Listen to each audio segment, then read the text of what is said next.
at NetEase Pesky Problem Fixers. Got a problem that's pesky? We'll fix her for just one lousy quarter. What do you mean you're broke? Hey, if you're looking for charity, call Kids Next Door. They're cheap.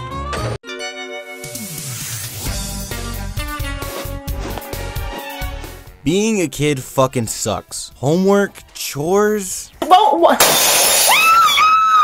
I just want to be able to eat chili dogs and play video games on the moon. There's been plenty of movies about the youth revolting against their adult contemporaries, like Over the Edge, but I haven't seen really that many TV shows about that concept that come to my mind. That's where Kids Next Door comes in. Kids Next Door was a 2002 cartoon that aired on Cartoon Network, created by Tom Warburton, who I hate his fucking name because I keep getting confused between Patrick Warburton, the fucking guy that voices Joe on Family Guy.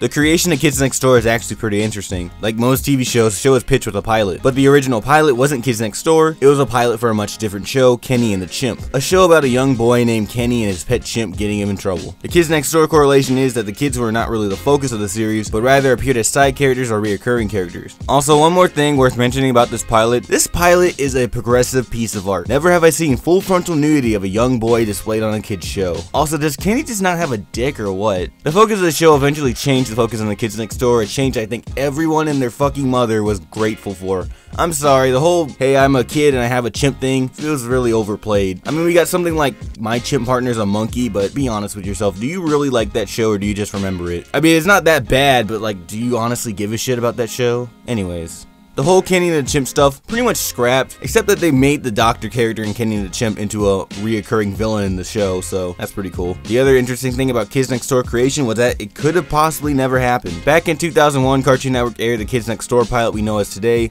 No Pee in the Pool, but there was an online poll where kids can vote for their favorite of 3 pilots for shows. And I put the word out to everyone. I put the word on like Pokemon message boards. Vote for my cartoon. One pilot was Kids Next Door, one was Grim and Evil, later reworked into Billy and Mandy and Evil Con Carne, or Kitty Bobo. One of these shows had to die, and Kitty Bobo unfortunately had to bite the bullet. I don't know how to feel about this. In an alternate reality, one of these shows doesn't exist. And which one of them would you honestly want to see? Like, I'm interested in Kitty Bobo, but its death got us Kids Next Door and Billy and Mandy, so I guess it dying really was for the greater good. Now you know some of the production of Kids Next Door, but what's it about? The premise of Kids Next Door is that kids around the entire planet have formed a giant adult resistance organization titled K&D, aka Kids Next Door, and their goal is to create a better and more suitable world for kids, where kids rule and adults can't boss them around and make them do chores or go to school or dust the shelves on Sunday. I hate that one! With characters consisting of number 5, the sassy black girl of the group who wears a signature red hat, who's second in command, who is voiced by Cree Summer. As long as there's black women in cartoons, Cree Summer can expect a paycheck from somewhere. Another thing I really like about number 5 is that she pretty much has some of the best written episodes in the entire series. Like the episode with her chasing after the 4th flavor is the most classic Kids Next Door episode you can possibly think of. Also, I don't know if this is an added bonus or a detriment in this day and age, but her dad is fucking Bill Cosby. Well, if it isn't Nigel, Udo, and Hoagie P. Gilligan, how you boys doing? Fine, Mr. Lincoln. Number 4, a loudmouth who's really stupid and he's really Australian, guys. Did you guys know he's Australian? Look, his real name is Wallaby. He's a kangaroo. Did you guys know that he's Australian? He's Australian. Number 3, a ditzy Asian girl who has an obsession with these insufferable annoying dolls called rainbow monkeys, which is almost as relatable as my uncle's addiction to rocks. A parody of Care Bears, but more obnoxious. Interesting fact, my 3rd grade youth basketball team, which you know your boy was a fucking demon on the court.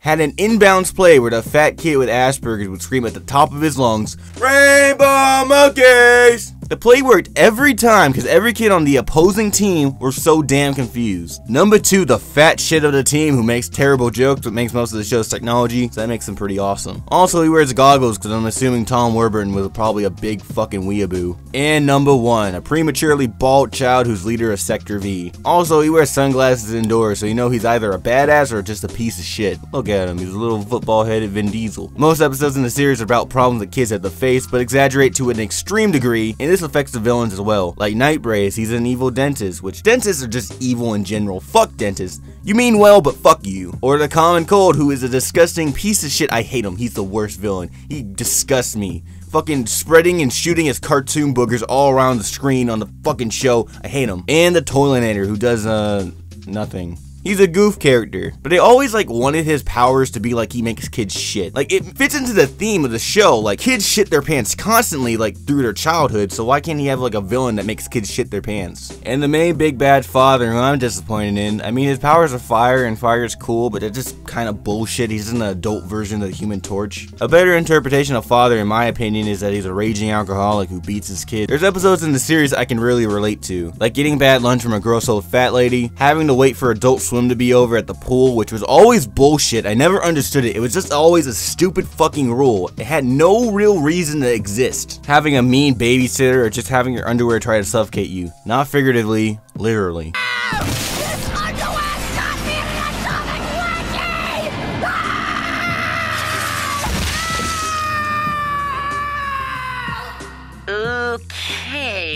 A lot of these jokes were funny when I was younger and grew to be more hilarious with a new adult perspective. And with this new perspective, I can see a lot of funny references crammed into the series, like the countless Indiana Jones references, blatant Star Wars references, Dragon Ball Z, which I think everyone caught that one, even when they were a kid. And just a straight 2-part episode based on fucking Terminator, and especially the X-Men reference. There's even ones that make very little sense because they're like super obscure and probably not many kids or even adults will understand. Like the Animatrix, Clue, and Stan Lee? Now we have a vital ingredient to complete our ultimate Master Lord of the Yipperback Tournament!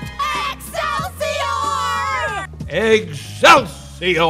Probably the most bizarre reference is the episode where the writers just made an entire rock opera with music provided by motherfucking Guar. Speaking of that episode is gross. It's about a giant grandma that cooks worse food than the food served in the Holocaust, forcing kids to eat these giant sentient foods. But probably the grossest episode in the entire series is a noir episode with number 2. It's a good episode, but it's absolutely disgusting. Throughout the episode, we see kids contract pink eye, and number 2 is like a school detective for some reason in the episode, just because why the fuck not? And he's constantly eating these apple crumbles. And can you guess what the crumble's made out of? It's fucking pink eye. He's eating pink eye crust. Never mind, this show sucks. Don't even watch this show. This show's fucking sucks now. But there's one episode that I think is super fucked up and is really weird that everyone kind of overlooks it. Is the episode Caked 4. This is a good episode of Kids Next Door. In fact, it's probably one of my favorites in the entire series. The episode premise is the Kids Next Door having an annual tubathon race down the river. Everyone's sporting their fancy 2x4 technology tubes, while number 2 is just sporting his piece of shit old hand-me-down tube he got from his dad. Kind of funny that the most technologically advanced character and probably in the entire series is using these primitive means to like win the race. Anyways, the fucked up part is what reoccurring bad guy father is up to. At the end of the river, it leads to a giant bowl full of batter so we can cook a giant birthday cake with the kids in it. This man not only attempted mass murder on children, but also fucking cannibalism. The delightful children from down the lane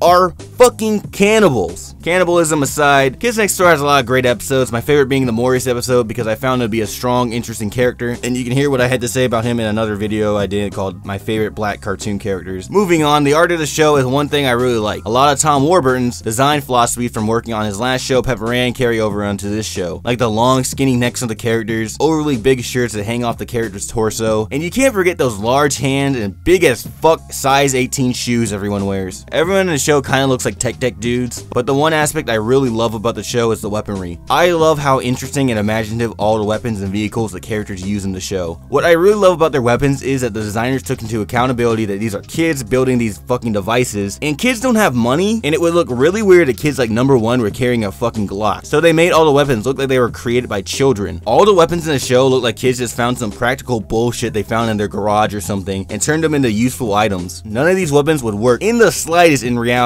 but but are quite functional in the show. A cool little detail that's in the show is that when there's a new interesting weapon used in the episode, the show brings up like a 3D model of said weapon. Tells you the meaning of the acronym of the weapon, which most of the time the acronyms in the show are just downright hilarious. I've searched the whole mainframe for bra and nothing comes up. Maybe bra stands for something. Try the super cool Naminator program. Battle. Ready. Armor? Battle ready armor? That's it. It's a little detail in the show they didn't really need, and they could just shove it off to the bonus features of the DVD, but they put it in the show, and I really appreciate that. I love little details like that. Kids Next Door ended with 6 seasons and a TV movie called Operation Zero, which is actually really good. There's been a lot of TV specials or movies made by Cartoon Network, like my favorites being Billy and Mandy's Big Boogie Adventure, and for as weeby as it is, Teen Titans Trouble in Tokyo. Not a Cartoon Network special, but the Kim Possible TV movie, fucking flames. But Kids Next Door Operation Zero is the best, because not only can it stand on its own like its own little TV special that anyone can sit down and probably get an enjoyment out of, it expands the actual lore of the actual series, giving answers to questions on like who created the Kids Next Door. It provides an explanation on why villains such as Father have such a disdain and hatred for Kids Next Door. We learn about the Book of Candy and a lot of cool surprises in this 1.5 hour special. Also, I'm not gonna lie, this special is a little bit creepy looking back on it. I don't know, seeing these dead looking versions of these goofy past villains that Kids Next Door used to fight is kinda unnerving. Also, if there's anything I learned from this special, is that tapioca pudding fucking sucks. After that special, not much Kids Next Door stuff came out. Production pretty much ended, and we wouldn't see this group of kids again.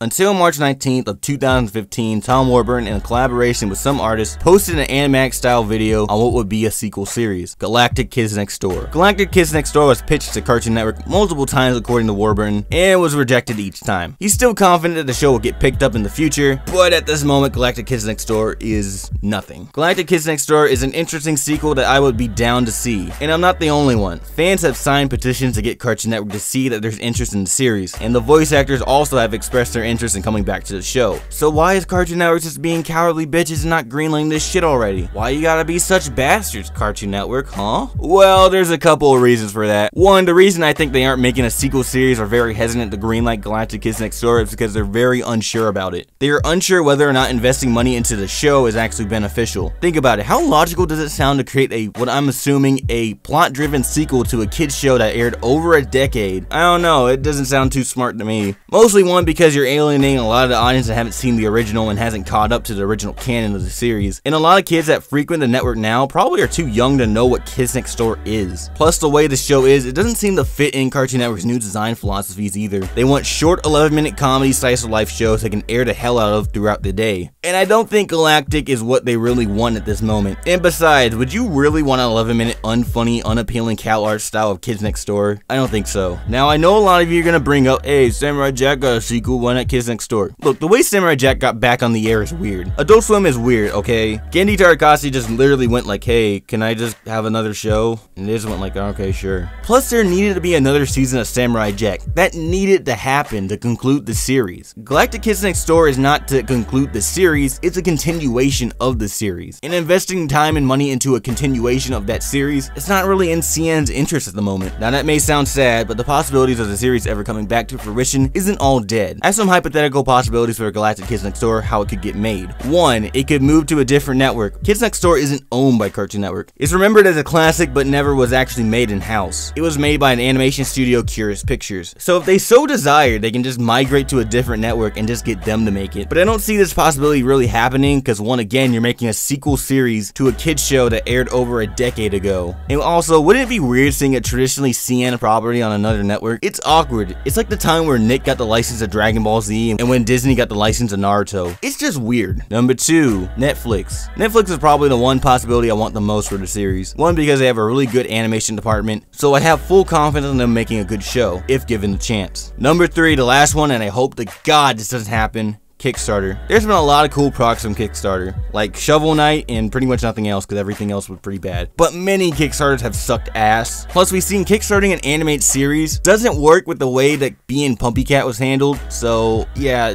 I don't want that for Kids Next Door. If we get more Kids Next Door, that's great. But if we don't, like, hey, it wasn't like it was a short-lived series. It still ended pretty well. So I'm not really that hungry for it. But if there was more, I'd be really happy. Hey, I've been MarsReviews, and if you like what I do, consider checking out my Patreon. Patreon. With your help, I can help acquire more high quality footage for the videos, and if you donate, you can be entered into a raffle where I can review whatever animated show you want, as long as it's not hentai, depending on the quality of the hentai. And also your donations just really help with basic living, so if you got money to spare, give it to your boy. Or don't, do whatever the fuck you want. Also, go check out the Cartoon Planet podcast, where we talk about cartoons and other stupid bullshit. Also, MarsReviews at twitter.com, where you can see updates to videos and just dumb shit that is just stupid. That is all. Next video will be really big. I'm not gonna lie, it's gonna be probably the biggest thing I do on this entire channel, so look out for that.